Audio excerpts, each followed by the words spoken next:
Magandang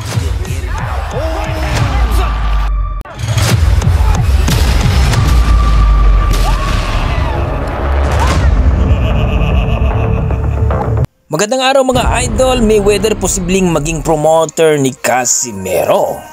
Laban ni Casimero, pag-usapan natin yan mga idol. Devin Haney at Garcia nagkasalpukan ng magkita. Yan ang ating pag-uusapan ngayon mga idol. Pero kung bago kayo napadpad sa aking YouTube channel, baka pwede makahingi isang like, subscribe at pakipindot na rin ang ating notification bell mga idol.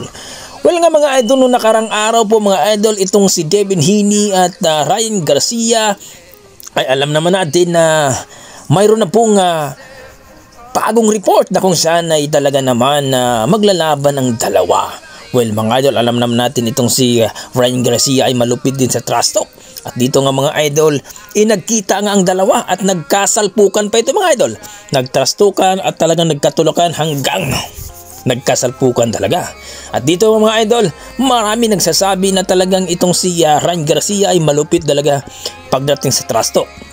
Ika nga nila, malaki na naman ang kikitain ni Ryan Garcia sapagkat magaling talaga ito kung pagka marketing strategy ang pag-uusapan. Alam naman natin mga idol na itong si Haney ay kakaakyat lang ng 140 pounds mga idol o super lightweight na kung saan mga idol ay champion nga ito sa WBC at rank number 6 naman itong si Ryan Garcia, pero nakuha niya na makalaban itong si Devin Haney. At ngayong April 20 nga mga idol ang kanilang laban. Kayo mga idol, ang masasabi niyo dito sa kanilang laban?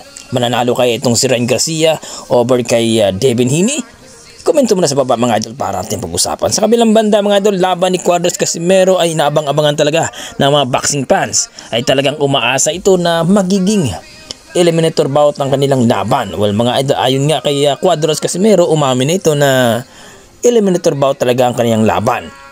Mag-antay-antay lang daw ito ang mga boxing fans dahil may pasabog po ang kanilang promoter, ang TBP. At dito nga mga idol, marami nagsasabi na bakit hindi daw makuha na maging promoter itong si Mayweather.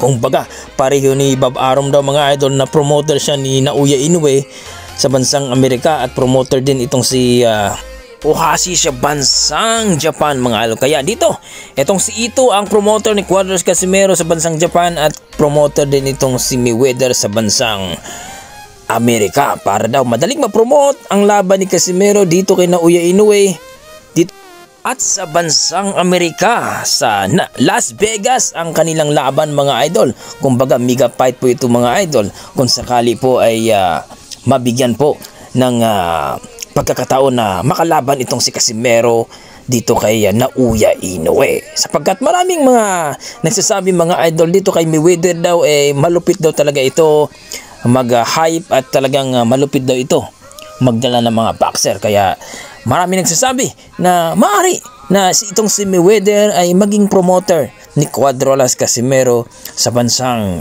Amerika. Kayo mga idol, anong masasabi nyo dito sa ating video? Pwede kaya na magiging promoter itong si Mayweather? Well mga idol, depende po yan sa kanilang manager at promoter na itong si Masayuki Ito. Well mga idol, i-komento mo na sa baba mga idol kung anong inyong opinion.